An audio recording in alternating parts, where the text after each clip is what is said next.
नमो भगवते वासुदेवाय नमः। प्यारे भक्तगणों, आज आप सभी श्रवण करेंगे आंवला एकादशी पारण की कथा।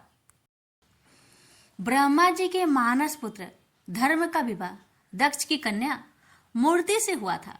इन्हीं मूर्ति की कोख से नर और नारायण का जन्म हुआ।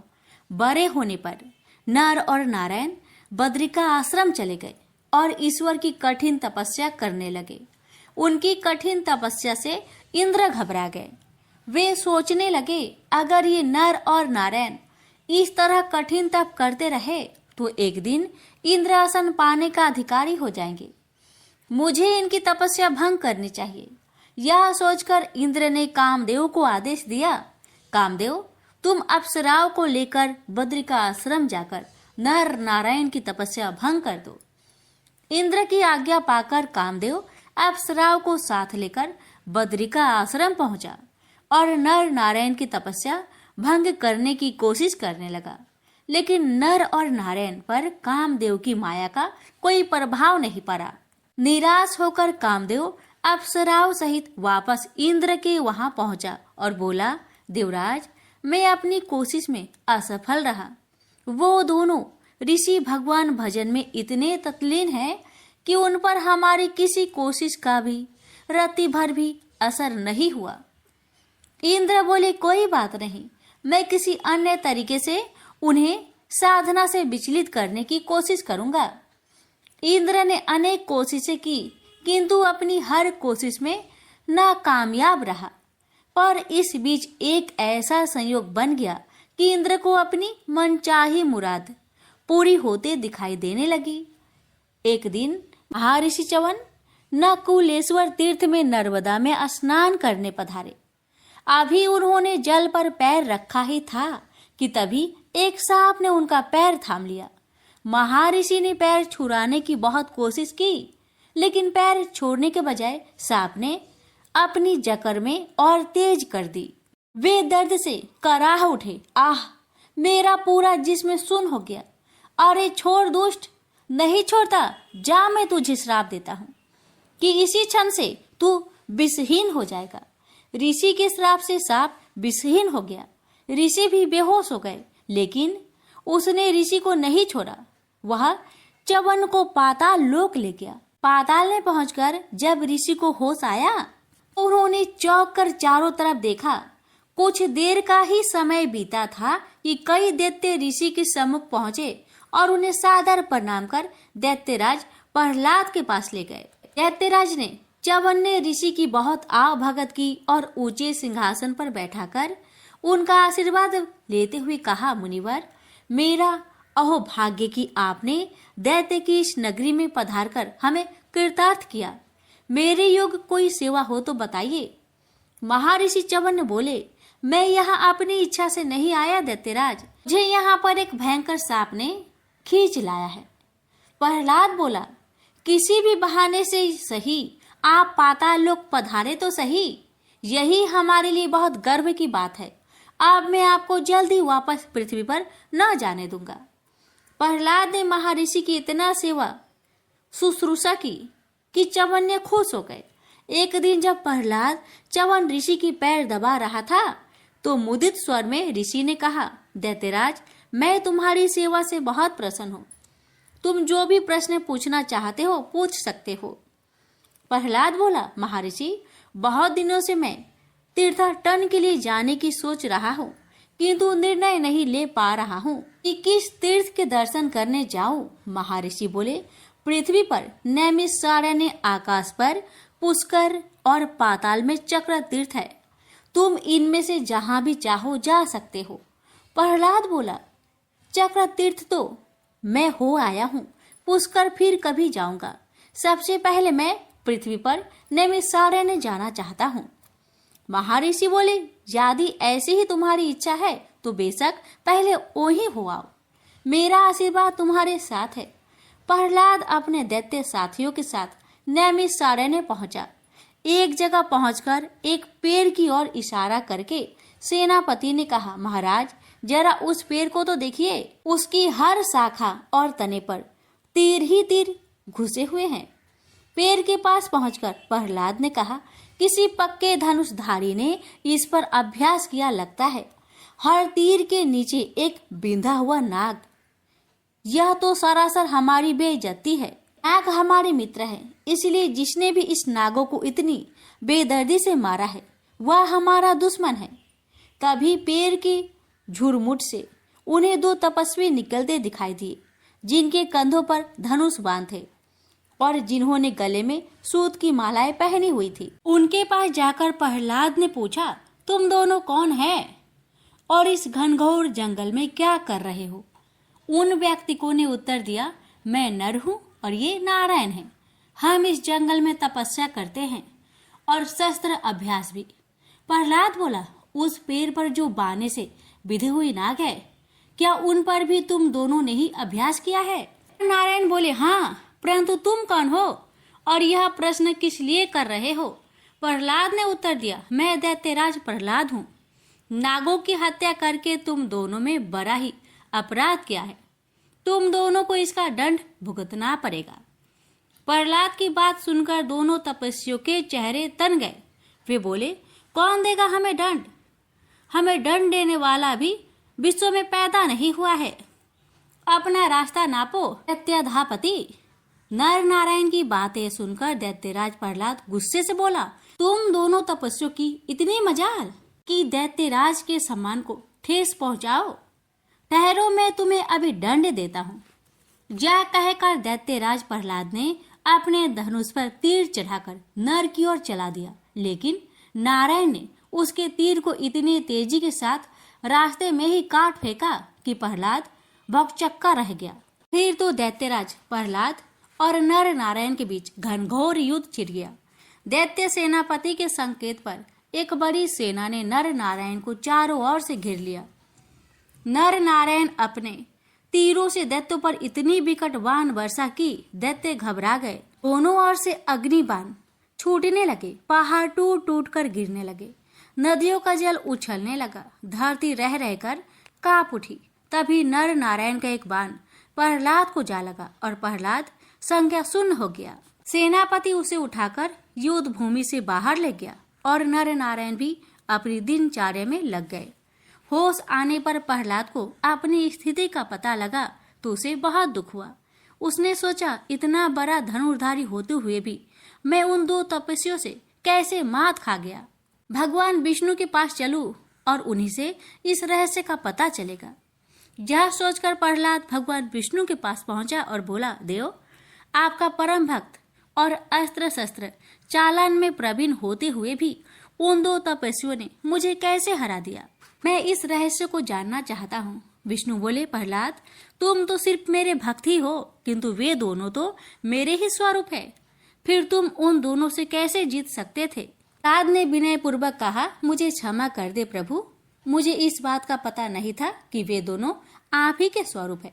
परंतु देव, मैंने युद्ध में उन्हें पराजित करने की प्रतिज्ञा की हुई है। अब उस प्रतिज्ञा का क्या होगा? विष्णु बोले, तुम उन्हें एक दूसरे ढंग से भी पराजित कर सकते हो प्रहलाद। वह कैसे देव? प्रहलाद ने प्रश्न किया। विष्णु बोले, उनकी पूजा आराधना करके उन्हें प्रसन्न करो।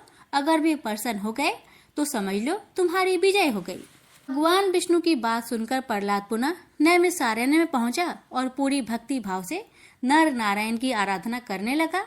उसकी कठिन साधना से प्रसन्न होकर नर नारायण ने उसे दर्शन दिए। फिर बोले, हम तुम्हारी आराधना से प्रसन्न हुए दैत्यराज, लेकिन तुमने तो हमें पराजित करने की प्रतिज्ञा की थी। अब हमारी आराधना किस लिए कर रहे हो? प्रहलाद बोला, पहले मुझे आपके वास्तविक स्वरूप का पता नहीं था देव, लेकिन जब भगवान विष्णु ने मुझे बताया कि आप दोनों उन्हीं के प्रति स्वरूप है तो मेरी आंखें खुल गई।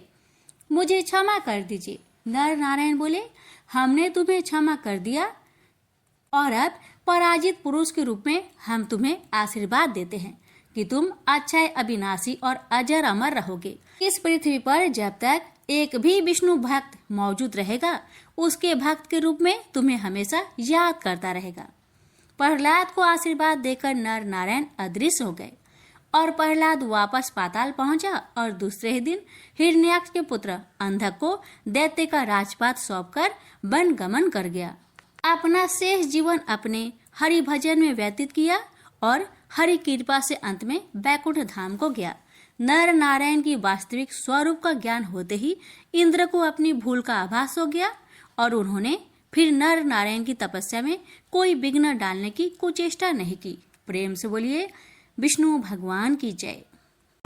एक बार राधा रानी जी सखी से बोली, सखी तुम श्री कृष्ण की प्रसन्नता के लिए किसी देवता की ऐसा पूजा बताओ जो परम सौभाग्य वर्धक हो। तब समस्त सखियों में श्रेष्ठ चंद्रनन्ना ने अपने हृदय में एक क्षण तक कुछ विचार किया, फिर बोली। चंद्रनन्ना ने कहा, राधे परम सौभाग्यदायक और श्री कृष्ण की भी प्राप्ति के लिए वरदायक व्रत तुलसी की सेवा। तुम्हें तुलसी का सेवा का ही नियम लेना चाहिए, क्योंकि तुलसी का यदि स्पर्श अथवा ध्यान, नाम, संकीर्तन, आरोपण, सिंचन किया जाए तो महान पुण्यप्रद होता है। राधे जो प्रतिदिन तुलसी की 9 प्रकार से भक्ति करते हैं वे कोटि सहस्त्र योग तक अपने उस सत्कृत्य का उत्तम फल भोगते हैं। मनुष्य की लगाई हुई तुलसी जब तक शाखा पर शाखा, बीज, पुष्प और सुंदर दलों के साथ पृथ्वी पर बढ़ती रहती है, तब तक उनके वंश में जो जो जन्म लेता है वो सभी हो हजार कल्पों तक श्री हरि के धाम में निवास करते हैं। जो तुलसी मंजरी सिर पर रखकर प्राण त्याग करता है वो सैकड़ों पापों से युक्त क्यों न हो, यमराज उसकी ओर देख भी नहीं सकता। इस प्रकार चंद्रनन्ना की कही बात सुनकर राजेश्वरी श्री राधा ने साक्षात श्री हरि को संतुष्ट करने वाले तुलसी सेवन का व्रत आरंभ किया। केतकी वन में 100 हाथ गोलाकार भूमि पर बहुत ऊंचा और अत्यंत मनोहर श्री तुलसी का मंदिर बनवाया, जिसकी दीवार सोने से जड़ी थी और किनारे किनारे पद्म राग मणि लगी थी। वह सुंदर सुंदर पन्ने हीरे और मोतियों के परकोटे से अत्यंत सुशोभित था और उसके चारों ओर परिक्रमा के लिए गली बनाई गई थी, जिसकी भूमि चिंतामणि से मंडित थी। ऐसे तुलसी मंदिर के मध्य भाग में हरे पल्लवों से सुशोभित तुलसी की स्थापना करके श्री राधा ने अभिजीत मुहूर्त में उनकी सेवा पालन की। व्रत आरंभ करके उन्होंने प्रत्येक मास पृथक पृथक रस से तुलसी को सींचा। कार्तिक महीने में दूध से सींचा, मार्गशीर्ष मास में ईख के रस से सींचा, पौष में दक्षरा रस से, माघ में 12 मासी आम के रस से, फाल्गुन मास में अनेक वस्तुओं से मिश्रित मिश्री के रस से और चैत्र मास में पंचामृत से सींचा और वैशाख कृष्ण प्रतिपदा के दिन उद्यापन का उत्सव किया। उन्होंने 2 लाख ब्राह्मणों को 56 भोगों से तृप्त करके वस्त्र और आभूषणों के साथ दक्षिणा दी। मोटे मोटे दिव्य मोतियों का एक भार और स्वर्ण का एक कोटि भार श्री गंगाचार्य को दिया। उस समय आकाश से देवता तुलसी मंदिर पर फूलों की वर्षा करने लगे।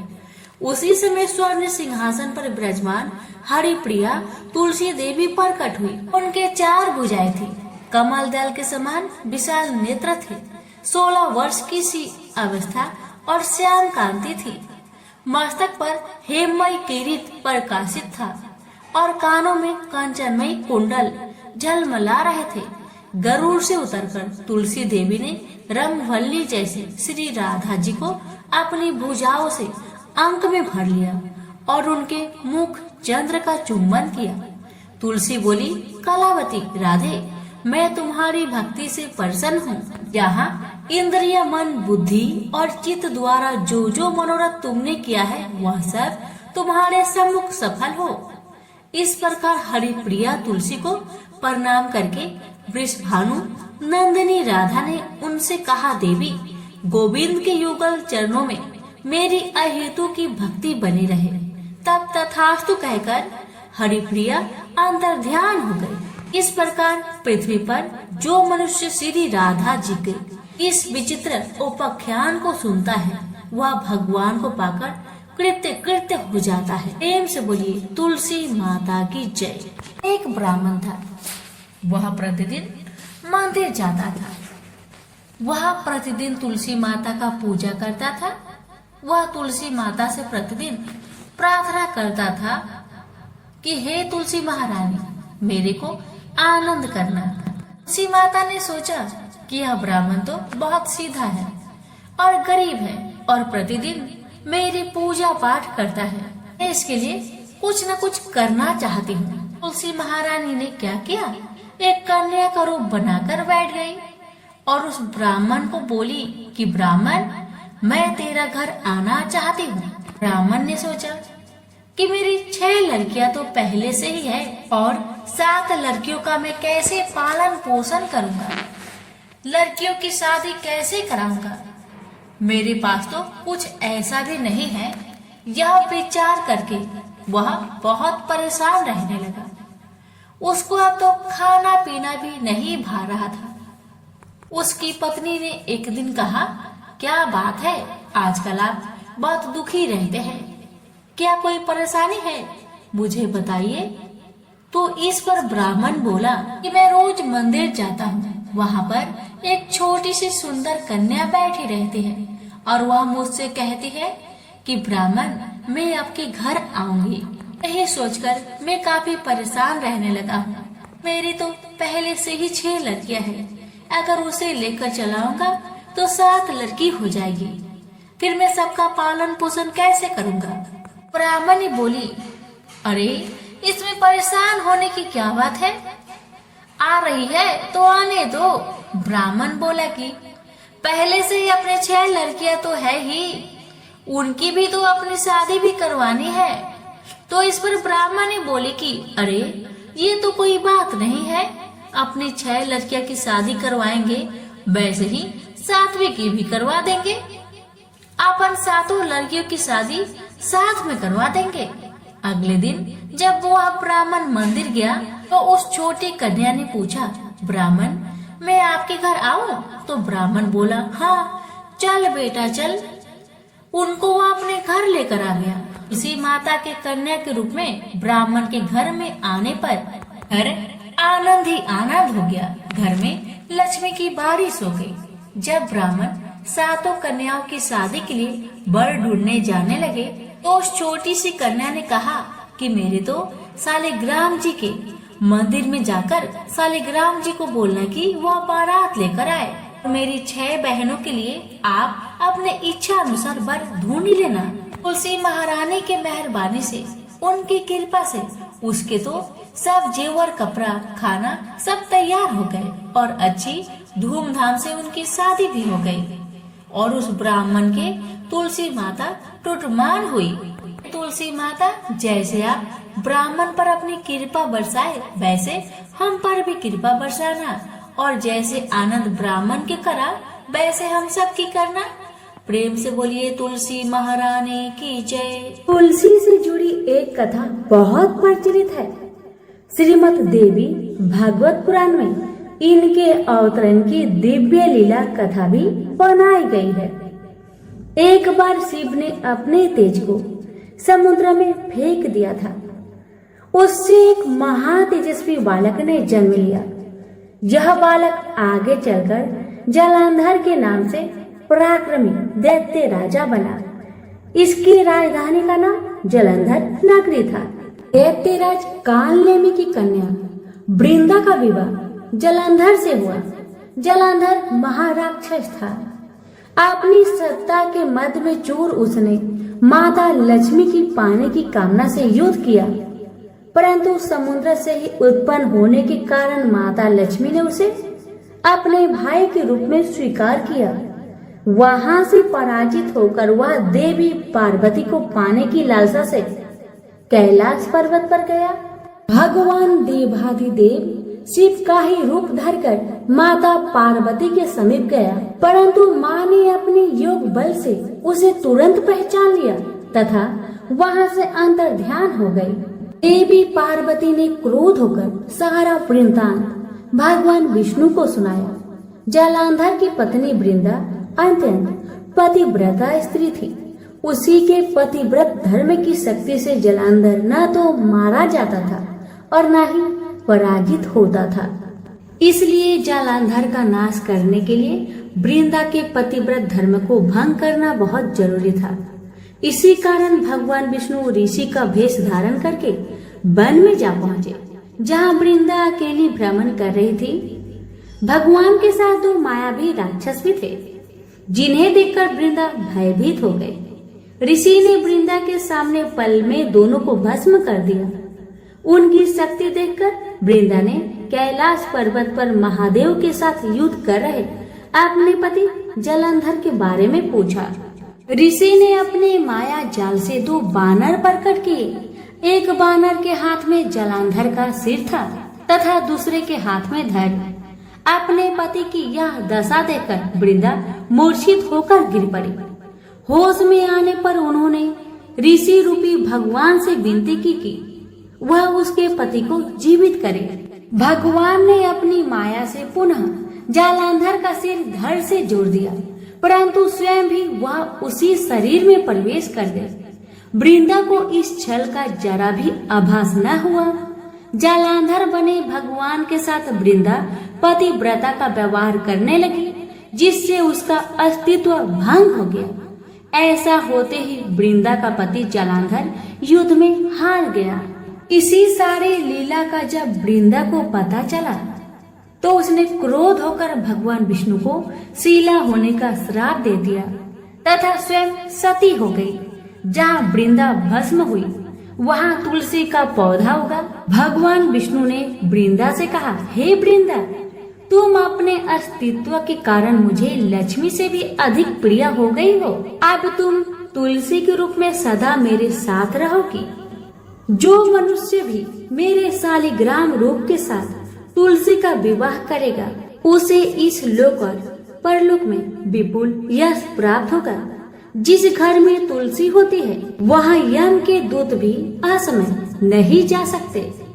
गंगा व नर्मदा के जल में स्नान तथा तुलसी का पूजन बराबर माना जाता है। चाहे मनुष्य कितना भी पापी क्यों न हो, मृत्यु के समय जिसके प्राण मंजरी रहित तुलसी और गंगा जल मुख में रखकर निकल जाते हैं, वह पापों से मुक्त होकर बैकुंठ धाम को प्राप्त होता है। जो मनुष्य तुलसी व आंवलों की छाया में अपने पितरों का श्राद्ध करता है उसके पितर मोक्ष को प्राप्त हो जाते हैं। उसी दैत्य जालंधर की यह भूमि जालंधर नाम से विख्यात है। सती वृंदा का मंदिर मोहल्ला कोट किशनचंद में स्थित है। कहते हैं इस स्थान पर एक प्राचीन गुफा थी जो सीधी हरिद्वार तक जाती थी। सच्चे मन से 40 दिन तक सती वृंदा देवी के मंदिर में पूजा करने से सभी मनोरथ पूर्ण होते हैं। तो प्रेम से बोलिए तुलसी मैया की जय। सुनिए तुलसी मैया की आरती। जय जय तुलसी माता मैया, जय तुलसी माता, सब जग की सुखदाता, सबकी बर माता।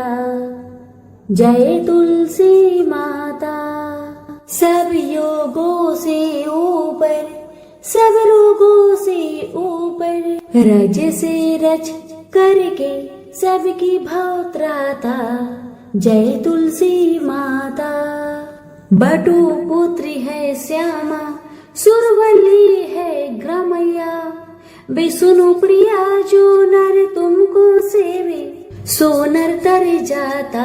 जय तुलसी माता, हरि के शीस विराजते, त्रिभुवन से हो बंदित, पतित जनों की तरनी तुम हो विख्याता।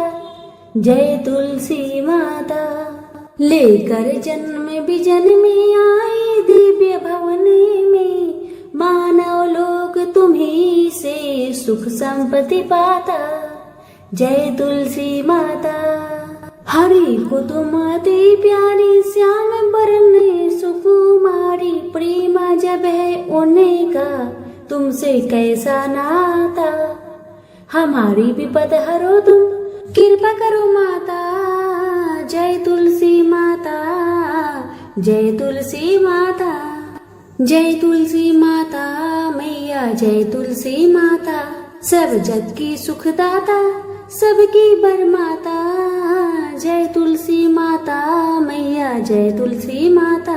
प्रेम से बोलिए तुलसी मैया की जय।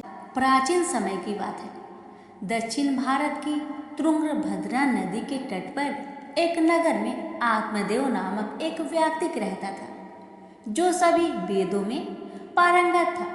उसकी पत्नी का नाम धुंधली था।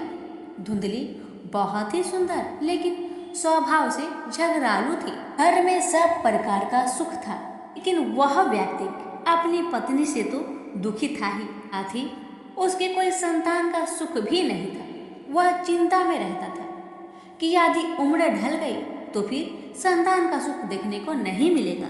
यह सोचकर उसने बड़े दुखी मन से अपने प्राण त्यागने के लिए वन को चला गया। वन में एक तालाब में वह कूदने ही वाला था कि तभी एक सन्यासी ने उसे देखकर उससे पूछा, कहो वृपवन, तुम्हें ऐसी कौन सी भारी चिंता है जिसके कारण तुम प्राण त्याग रहे हो? आत्मदेव ने कहा, ऋषिवर, मैं संतान के लिए इतना दुखी हो गया हूँ कि मुझे अब अपना जीवन निष्फल लगता है।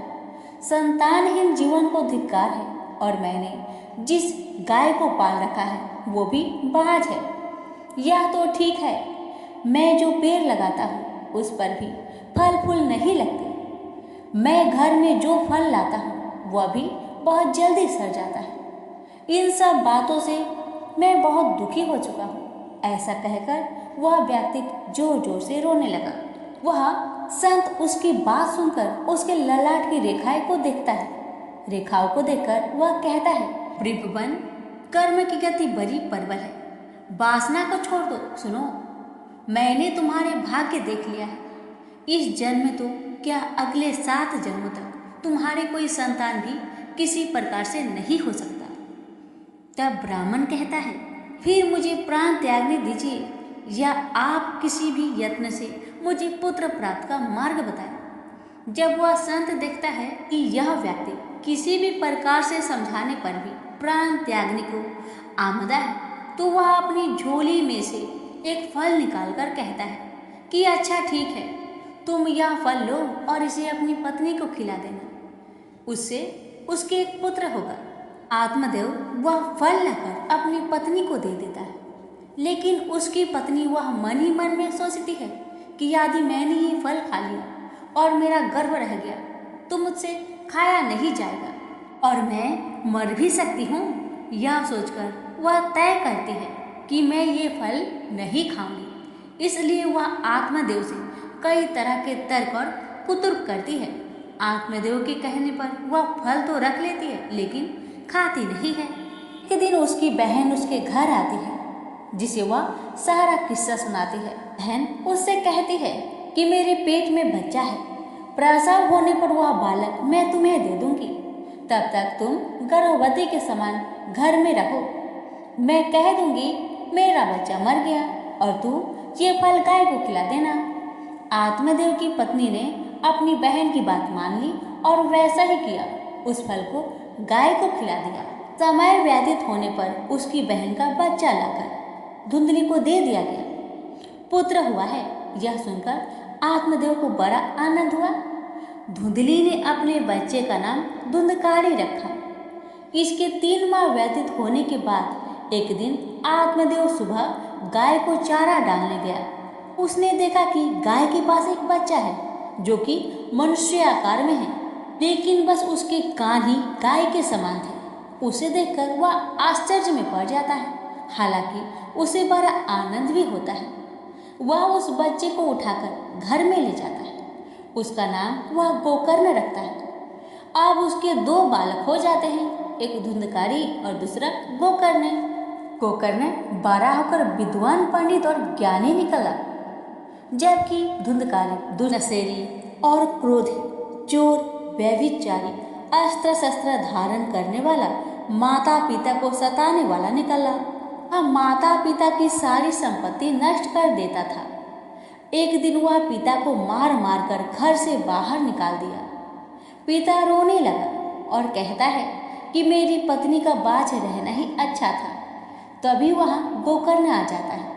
वह पिताजी को वैराग्य का उपदेश देता है और कहता है, आप सभी को छोड़कर प्रभु के शरण में वन में चले जाएं और भगवत भजन करें।